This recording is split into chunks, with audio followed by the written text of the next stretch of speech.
was placed on 22 IG. We were so prepared for this interview, but the unexpected still happened. Don't be smart, you know. Why are you going to the US? Why don't you want to stay in Nigeria? Nigeria don't tire me. Like, filled with flaws but perfect. All your dreams are valid. Hello guys, welcome back to my YouTube channel. I'm Chidozie Victoria, a YouTuber based in Houston, Texas, USA. If you're new to this channel, thank you for stopping by. Trust me, you're going to love it here. Don't forget to subscribe, don't forget to like this video, and don't forget to share this video to someone who would need it. And if you're my returning subscriber, thank you for always stopping by. My OG, thanks for your support, thanks for your love. This girl is grateful. So guys, on this episode, I'll be talking about my interview experience, my US immigrant interview experience. I'll be sharing with you guys how to get prepared for your US interview. so if you're in any of this visa category, which is the Cr1, the Ir1, the K1 visa, and the F3 visa, just hang in there. I'll take you guys through on similar interview questions you'd be getting and how to get prepared for your interview. Okay, so please watch to the end of this video. But before I move right into this video, I would like you guys to get to know a few of my experiences before the interview and after the interview. I was placed on 22 IG. We were actually placed on 22 IG. There's actually 3 of us, I and my siblings. We were placed on 22 IG. So I will do another video on how to navigate the whole 22 IG process and administrative processing. I know you don't know what I'm talking about until after your interview. I just pray you'll not get placed on the 22 IG. Just prepare, make sure you're well prepared for your interview so you get that visa. So before then, we got documentally qualified on the 17th of May 2021. We started this case as of 2018. Then COVID came and it was a lot, but our case got documentary qualified on the 17th of May 2021. We got our interview letter on June 20, 2024, and our interview date was on August 21st, 2024. We got approved on the 6th of December. I personally got approved on the 6th of December 2024. I picked up I got a pickup mail on the 9th of December 2024, and the pickup date was on the 13th of December 2024. I'm stating this date because you get to know how you to wait after your interview, when you're going to be called to pick up your visa and the rest of that. So I'll still let you know more about that. So that's just by the way. My visa category is F3, while my siblings are IR2.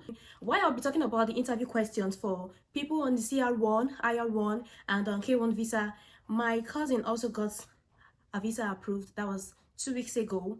She was on a K1 visa and she got her visa approved. So I got to know some of her interview questions and how she went about the whole stuff. And aside that, if you're on an immigrant visa, if you'll be going for your interview, you get to hear questions. Like, you get to hear when people are being asked questions right in the hall. You get to hear people's own questions and their responses, and you get to also know if they got approved or not. So that's by the way. So once you get an interview letter, you have to be prepared. You really have to prepare for your interview. You don't feel like you just have to sit down. It's just a normal interview. Oh, my husband is a citizen in the US, or my spouse is a citizen. Oh, I have everything planned out. Oh, I'm very qualified for this visa and stuff like that. Oh, it's English, you're going to ask me, I can speak well, and the rest of that. No, you have to be prepared for this interview because the unexpected might happen. We were so prepared for this interview, but the unexpected still happened. I have 2 younger siblings who also went with me for the interview. It was kind of a family stuff.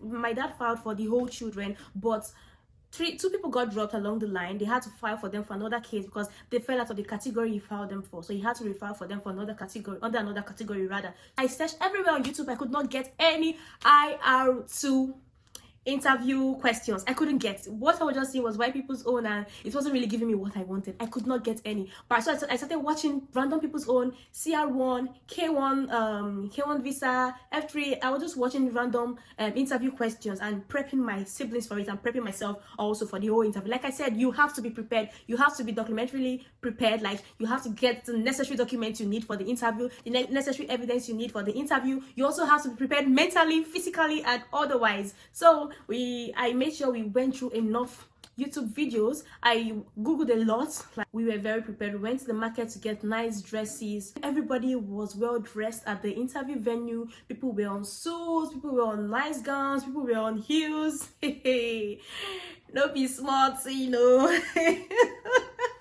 So I made sure I braided my hair neatly. I had very cute makeup on, very light makeup on, so that they could recognize my face. Okay, I was putting on a jean skirt with a chiffon, I think it's a slick top. Like, it was more of a corporate wear, you get. And I was on my heels, and my siblings were on corporate also. My brother was on a shirt, my kid brother was on a polo, nice t-shirt, or t-shirt rather, with his baggy jean. We just dressed so well. Like, we dressed for them to know that we are rich, we are wealthy, because you have to give them the impression that I'm doing so well in Nigeria, and I'm going outside here, I'm not going like I'm poor or whatsoever. You need to look so good, you need to look presentable, you don't need to look tattered, you need to dress well, your hair has to be well kept, and the rest of them, it matters. Don't listen to anyone that tells you your dressing doesn't matter. Your dressing matters, trust me. So the day they came, we made sure we stayed in a hotel very close. So you just get in, you have to have your printout, so that has your interview letter, time, and the dates, and the rest of that, your interview appointment, like the printout. So they would call 6:30. We are there as early as to 5. Like, we were there like almost 5, like to 5, 4 something, like let's say 4:40 or 4 something. We didn't even sleep. And when we got there was crowd. People were already there. We're like, did these people sleep there? But that doesn't really matter. You just have to be there very early. Like, be there an hour before your interview time, so that you just ease off tension and the rest of that. So when we got there, we were asked to stay on a queue. They'll call 6:30, be on this queue. Then when they called, we were told, if you're on immigrant visa, this line; if you're on non-immigrant visa, this line. Like, people that are for F1, or yes, I think it's F1, and the rest of that. If you're on student visa and stay on this side. If you're on immigrants, yeah. If you're non-immigrant, this other line. So there was 2 different queues. So if you watch some YouTube videos, people will tell you don't wear heels, you're going to stand for a long time. That's if you're on an F1 visa, please don't wear heels, because you're going to stand for long. I pity those people there. You're going to stand till it gets to your turn. But if you're on Cr1, if you're on K1, if you're on Ir1, if you're on F3, you're going to sit. Okay, you'll be very comfortable till it gets to your turn. So when you get in there, if you come in, leave those people that are telling you don't come with your phone. You can come with your phone, but you won't take your phone inside. Definitely you want to be with your phone, so you can call your loved ones and tell them, oh, I got the visa, oh, I didn't get the visa. You get what I'm trying to say? So you can come with your phone. There's a locker. When you move into the queue, when you get into the first hall, they'll tell you, if you're with your phone, you lock your phone. There's a locker, they'll give you your key, you lock your phone or your bag, everything, you lock it inside. Then you just go with your documents. Okay, you go with your documents. So if you lock it, you pay them 500 naira. I think, yeah, 500 naira. You pay them 500 naira for you to lock your properties there, and it's going to be very safe there. So when we got in, there'll be a lot of security check and that along the line. Then they will cross you over to the next point. They'll do security check. You have to take off your wristwatch, take off your shoes. Some people ask to take off their shoes. Yes, take off some stuff, I don't know, iron stuff or whatever. If you have keys, you submit them and to pass. You do about 2 security check, probably 1, before you get to the main door. They pass you through here and here and here. So cover yourself very well, because there's this tension that might catch you up when you get inside, and the tension coupled with the cold, you might just lose control. So we got to our seats. When you get in, they would give you a number. There'll be a number written on your interview letter, like interview appointments, your appointment details. There'll be a number written there. I think ours was number 10. So when you go in, there's a queue. There are 2 queues. The people for immigrant visa would move in, and there's seats lined up. People for immigrant visa would move in, and they'll be asked to sit. Why people for non-immigrant visa, that's people on student visa and the rest of that, they will be asked to queue. There's a different window for them entirely, and there's a different window for people on immigrant visa. They are being interviewed by 2 different people entirely, you get. So when you get to sit down, you get to hear everybody's question. It's just like the way I'm here now. There's a seat here and there are windows here, so definitely as you're sitting here, you'll be hearing what you're saying. And they use microphone. Like, there's a mic inside and there's a mic outside. There's a mic inside that whenever the interviewer asks you a question, you get to hear very well, so it's very loud, you get. And there's a mic outside that passes your sound to the interviewer, because it's a closed window, it's a sealed window, you get. It's a sealed window, so there's a mic outside that sends in your voice to the interviewer inside. You get, and there are different windows. There are about 4 windows on this side, and there are, I don't know, several windows for those on non-immigrant visa. You guys, so when you sit down, when you get your number, you'll be called maybe number 10, number 2, number 3. You just stand, they'll call you. You would hear the sound, like there's a speaker or there's a mic that calls out numbers, or if you just hear like number 10, we move to window 20. Then you look for the numbers are written on the windows. Then you move to those windows. So I think on the day of our interview, there were about 4 different windows for immigrant visas. There were about 4 different windows. Yeah, 1, 2.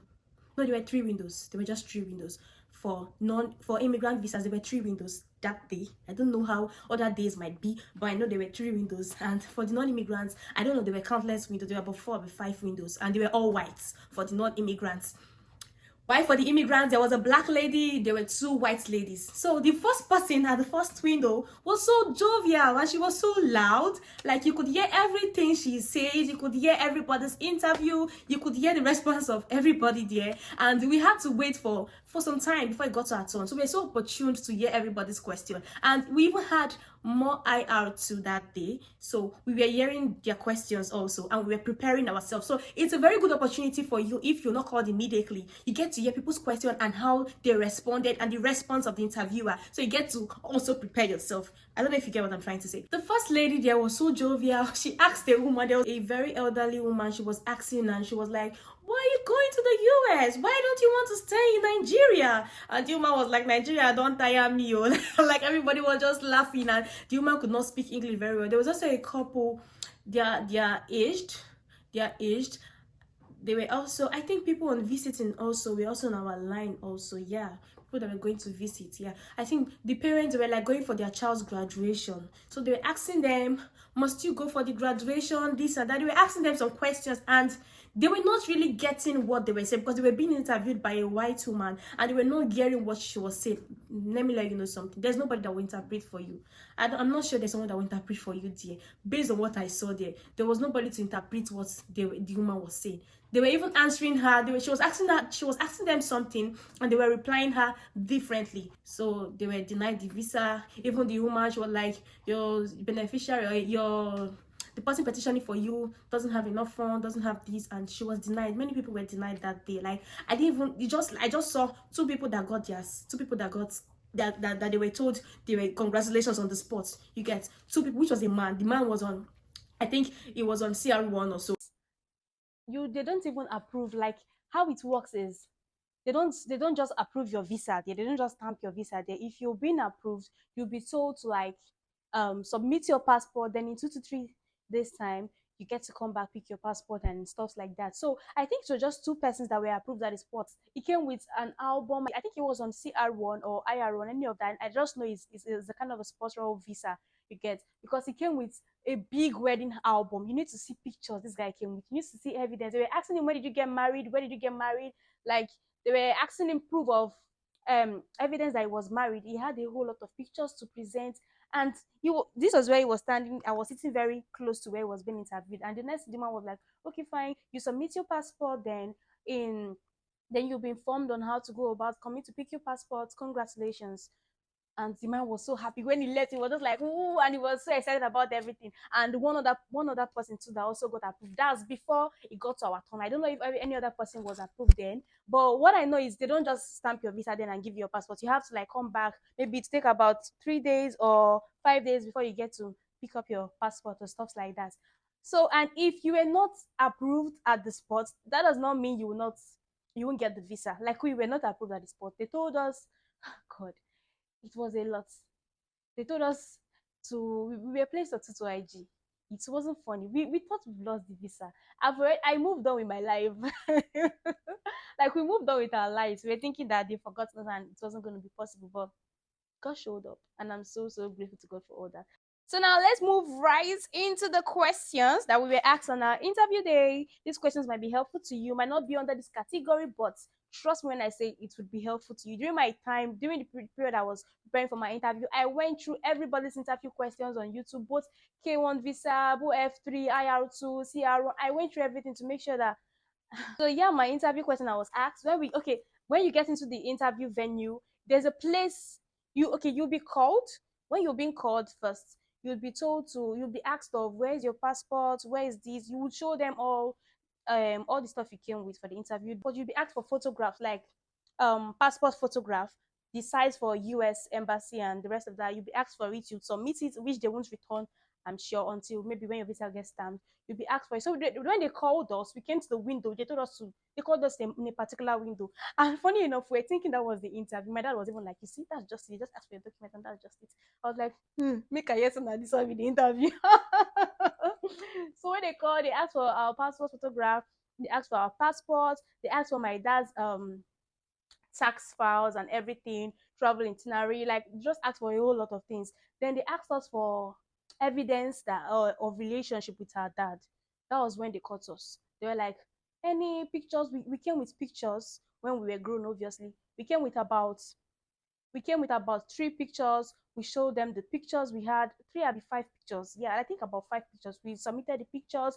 We came with they asked about chats with our dad, like chats, WhatsApp chats. We're like, we don't have any chats. They asked of call logs. We're like, we don't have call logs. They asked of proof of that he sends us money, like an evidence that to show that he sends us money, like bank statements.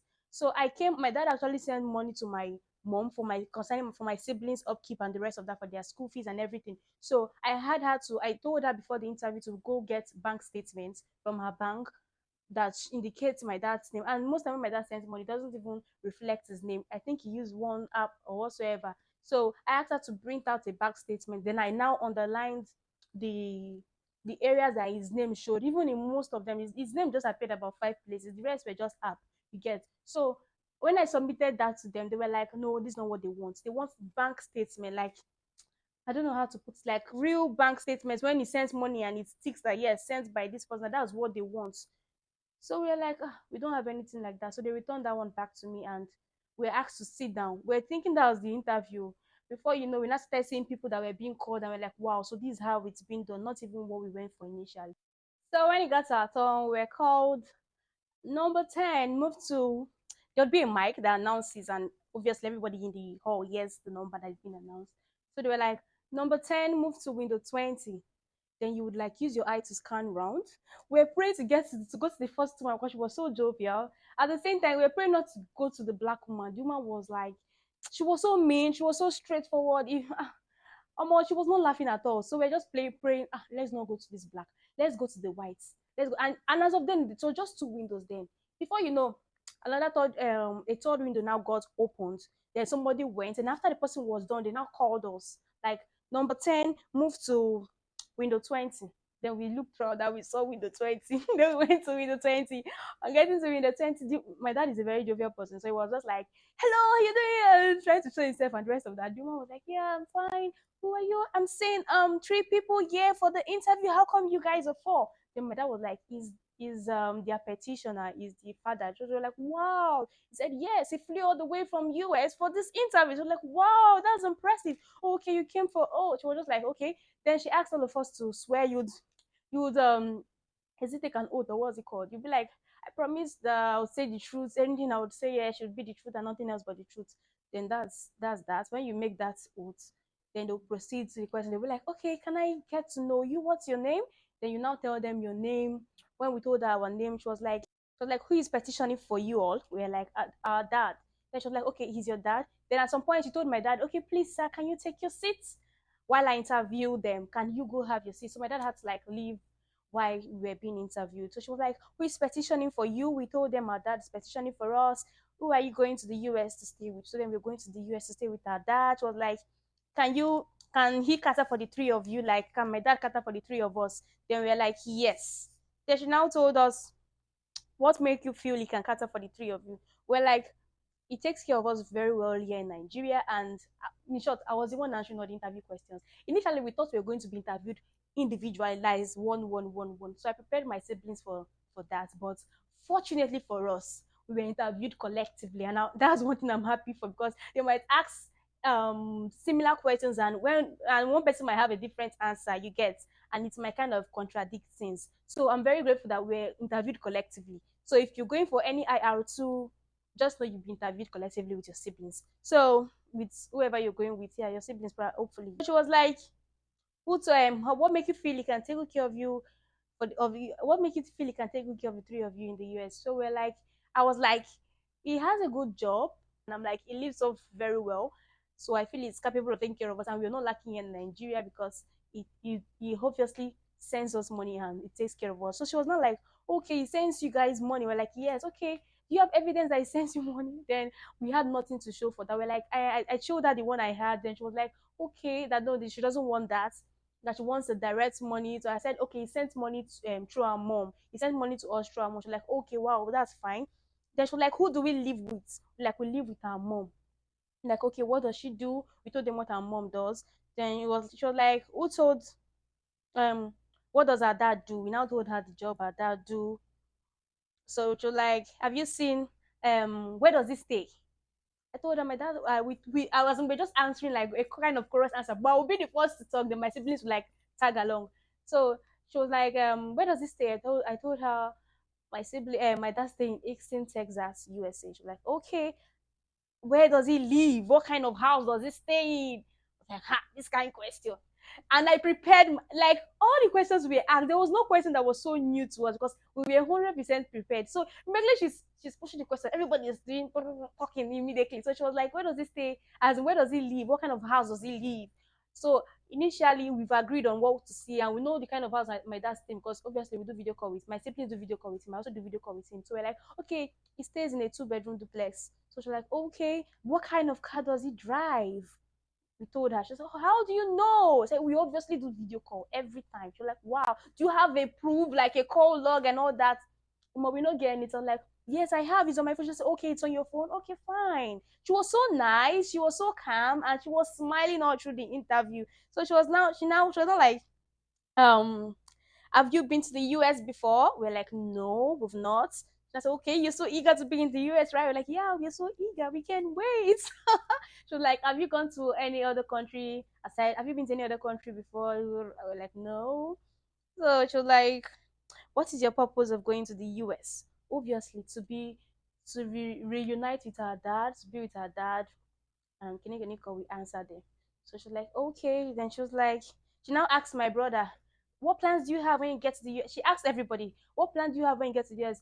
My immediate younger brother was like, he would love to further his education.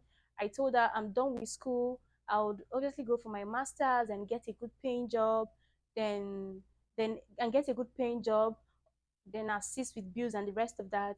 Then she now directly asked the last born, what would you do? What school? You're still in high school, right? What school do you want to go to? Have you made research on the kind of school you want to go to? My brother like, no, not really. I said, oh, you have to make research, get to know your environment and the kind of schools are in your environment, okay? She was just giving us hope that, oh, more, you don't get this visa. You get what I'm trying to say? So then she was like, what is your is any of your relation in the US? We're like, yes, we have countless number of relations. All my dad's siblings, most of my dad's siblings are in the US. My uncles, my aunties, they're in the US. They have their children here in the US also. So like, yes, we have relations. Our uncles are in the US too. My cousins are in the US. So we just told them. So she was like, okay, what school? Okay, that was for my brother. Then she was like, how often does my dad call? We're like, he calls regularly on a regular basis. Like he calls every day. We like to the chorus answer every day. So she also asked us, how often does our dad visit? Like how often does he visit us? So we told her he visits every year. My dad comes to Nigeria every year. If you lie to them, they will check. They have details of your travel itinerary on how often your petitioner comes into the country or your spouse comes into the country. So you can't lie about that. So we told her he comes every year. She was like, okay, when was the last time you visited? We're like, he's here with us right now. He was here early this year also. She's like, okay, wow, that's impressive. You get. So she just asked normal questions and does he send us money? What do I do currently? I told her I was done with school. My brother was like, he's still in college, about rounding up. The other one was like, he's in high school, like he's in secondary school. And the question kept on going on and on. Then it got to a point that she called my dad and also interviewed. When was he born? She asked me that when we were born. So my dad told us that he told her and he answered her question. I think my dad coming to Nigeria with us for the interview was another good point to show that yes, this person is really eager to receive his children to the US and really wants his children to be with him. And him always visiting often was a plus sign for us. Get his presence alone showed that yes, these people are ready and they are capable. You get. So she asked him little questions also. She now asked for his tax returns for 2024. She asked for a lot of things. Most of the documents that we had to submit originals of them. She asked for original marriage certificates between my dad and my mom. She asked for some other things too. And more of the reason why my dad had to come to Nigeria was because of the originals of some documents. He had to like bring them with him. He didn't want to like we didn't want to like take the risks of sending documents through DHL or any other company and it doesn't get to us before the time of the interview. We had when we were waiting for our interview, there was a lot of cases of people who were like, okay, my petitioner has sent this document, but it's yet to get to Nigeria. Then they were placed on Tutu IG and they were asked to submit those documents whenever it arrives. So we didn't want to be put on such cases. So you just had to come on its own. So you can come with those documents, like originals of those documents. So that was that on our interview questions. So I would also want to like take you guys on some Cr1, Ir1, K1 on visa quest interview questions that I got to hear when I was um in the hall, and due to my cousin's experience, so I would want to like share some of the questions with you. They would ask you who is petitioning for you. You'd be like, my spouse petitioning for me. Who is filing for you? Who is your husband? Or as in, who is filing for you? The question can come anywhere, anyhow. Who is your petitioner? Who is filing for you? Who is doing this visa for you? They might just twist the question. So they would ask, where does he or she live? You need to know the address of your spouse. You can't tell me you don't know where the address of your spouse. So you tell them where your spouse live. How did the two of you get to meet? They would ask where both of you got to meet, in the bar, in the restaurant, and this and that. But like, how many times has he or she visited? How many times? That's very important. If you're under any of these visa category, I would advise your spouse visit like once or twice, like twice or three times within the space of before your interview date, because it helps a lot. You can't be telling them your spouse has never visited before and you think they'll give you the visa like that. They might, but it's rare. You get. Okay, there's a group before the end of this video. Just watch to the end. I would link you guys with a group where if you're in this visa category, Cr1, Ir1, K1 visa, there's a group you can join on Facebook so you can get more information about these visa categories. You can get to hear people's visa interview experiences. You can even get to see when people are denied and how they feel and everything. People just share their own point of view, and that group was so helpful to me when we were placed on Tutu IG. I never knew such group existed until we were placed on Tutu IG. It was not really the title of the group, the group's name was not related to my case, but I joined and I saw several people that were on my case too. I even got to make a friend from that group. She was also interviewed the same day with us, and it was through the group I got to know that this person was interviewed on the same day with me, and our visa we were placed on administrative processing the same period. Anytime the date changes, hers too also changes, and when my visa got approved, mine also got approved that same period. So you get to know people that are on this category with you, what happens after their interview and everything. And hopefully for you, you get to like tag along with them and get to know how to go about your interview and every other thing. You get, even if you're waiting for your interview date, even if you just got documentary qualified, they post and they tell you a lot. You get. So just wait, I will tell you guys the name of the group at the end of this video, so just hang on there. So she was also asked, you would also be asked, does he or she send you money? Please go with enough evidence that your spouse sends you money. If your spouse have been sending you money, I've not been taking documents of it now. Start taking documents. Even preferably if they send you money through an app, let them send it to your WhatsApp directly. Then you can screenshot those alerts, screenshot them from your WhatsApp and take it with you as evidence. I'm not sure they'll be ready to go through all your bank history and start looking for where your spouse gave you money and all that. But either of them, just make sure you have proof. How often do you guys communicate? You can tell them we call every day, we do make video calls every hour, every 2 hours. You can just convince them enough, but make sure to be very precise whenever you ask the question. Don't beat around the bush. Don't, if they ask you what's your name, give them your name. If they ask you where does your spouse live, tell them your spouse stay here. Don't come and start telling them my spouse stays here but also stays here but also stays here. What job does your spouse do? Be so precise. Don't go into details, because if you start going into details, they'll start asking you questions from the answer you're giving them. So just go straight to the point. Make sure you give them a convincing but brief answer. They would ask you evidence of chats, evidence of calls. Make sure you have them. Your WhatsApp, your call logs with your spouse, don't delete them. Keep them. You can just take a screenshot of the call logs you have with your spouse from WhatsApp call log. Screenshot a lot of them. Make sure the logo of the WhatsApp is showing. Don't fabricate anything, don't edit anything, leave it that way.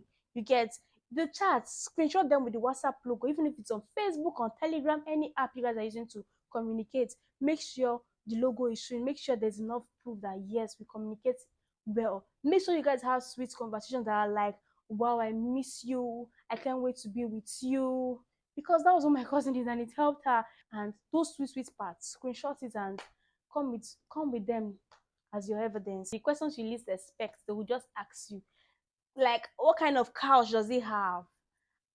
Like, what's the color of the lights in his house or in her house? Does she have a pet? Does she? Oh my god, those people, they are so funny.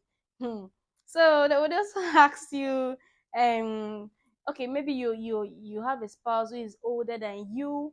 Maybe you're a guy and you get married to someone that is an aged woman. They would ask you, okay, I had this particular one. There was a guy that came for the interview, was dressed rugged and all that. He was dressed, but he had dread and was looking like all this jigger, So they asked him, why do you choose to settle for this kind of person? Then he was like, he loves her, this and that. They met online and the rest of that. She has visited twice since they met, and she's aged actually. The woman was, I don't know how old she is, but you're like, don't you want to have kids? Do you know that this woman can't have children for you if you guys get married? The girl like, yeah, we are okay with adopting. I'm fine with adopting. I don't know. I don't know, but they gave him a white paper. I think he was placed on Tutu IG. Hopefully it scales through. Maybe he didn't scale through. That's his business. So be very prepared, especially if you're in such category, in such shoe. Make sure your spouse has visited several times. Make sure you guys have enough proof that you guys love each other. Take pictures. Omo, take pictures. People that say, I don't like taking pictures and all this. Pictures are very, very important. Like, you need to know the relevance of pictures in your life. Oh. Forget visa. Oh. Forget visa. Something might come up in the future and you will need pictures to prove. Pictures can go a long way.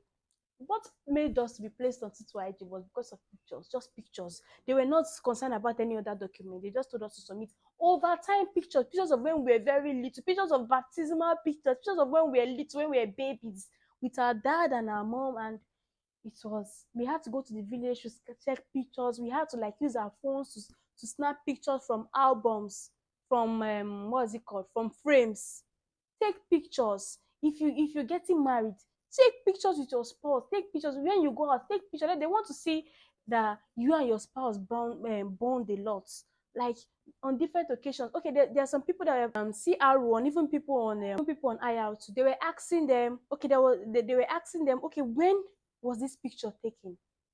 The man was like, it was taken in Dubai. We went for vacation in Dubai.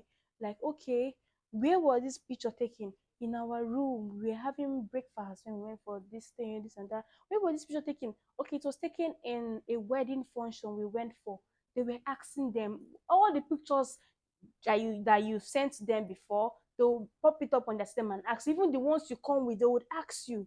Okay, in the case of the IR, I don't know if you're hearing this noise, but I think my neighbor has a child that I don't know, and the person has been screaming. Just by the way, please. So then people on IR2, they were asked, where were you taking, where was this picture taken? The person was like, okay, it was during my graduation, I took this picture of my dad during this period, during that period. They even asked us the pictures we came with. They asked us where was this picture taken. We told them during Christmas period. Okay, this one was taken on the flight when we came to pick up our dad, this and that. So you have to have enough evidence. So I think I'm talking too much and I don't want to bore you guys. I'll be ending this video here. See, trust me, if you're waiting for your interview or you're waiting for your visa, just hang in there. Like, in a better, maybe later on, maybe after some years when I'm settled, I'll get to tell you guys more about this whole visa stuff. Like, it just took God's grace. There is nothing impossible for God to do. Just hang in there. Just be so hopeful that very soon you'll be doing this video like me. Then I was watching people's video, like, when will I sit down and do this kind of video? Even the whole travel vlog and everything, I'm like, when will I do my own travel vlog? But now, it might take years, it might take time, but just hang in there. What happens is what you're doing during the wait, how you're waiting. How are you waiting? In your waiting period, what are you doing? Just take this time you're waiting to learn some skills, to occupy yourself with one or two beneficial stuff. Don't just stay idle and just believe in God. There's nothing God cannot do. You have to be prayerful too. Pray to God even before your interview. They commit it into God's hand. Pray. There's nothing impossible for God to do. So if you're waiting on to God for a miracle, for your visa, anything you're waiting for God for, it might not even be visa. Just trust me, it's going to come true for you. And you'll be here to testify. You come back to this my video and tell me, I got that visa, I passed that interview. That's my prayer for you. It's not a big deal. You might feel that tension when you get into the hall, but you will ease it off. Even if you don't get the visa at that point, if you're placed onto to IG, you will still navigate it. Okay, you'll still pass through that stage and everything will be fine. Trust me, you get that visa. Please subscribe to my channel. I have amazing vlogs. I'm actually a vlogger. I do more of lifestyle, motherhood, family, and a lot of things in between, travel vlogs also. So please subscribe to my channel. Trust me, you're going to love it here. Okay, drop a lovely comment if you want me to do more of this video. If you also have suggestions of the kind of videos you want me to do, probably my experience on during my TTIG process and my administrative processing, during any video you want me to just put up here, please let me know in the comment section. I'll be so grateful. Okay, I love you all. Thanks for your support, thanks for your love. Thanks for watching this video. Bye, see you in my next one.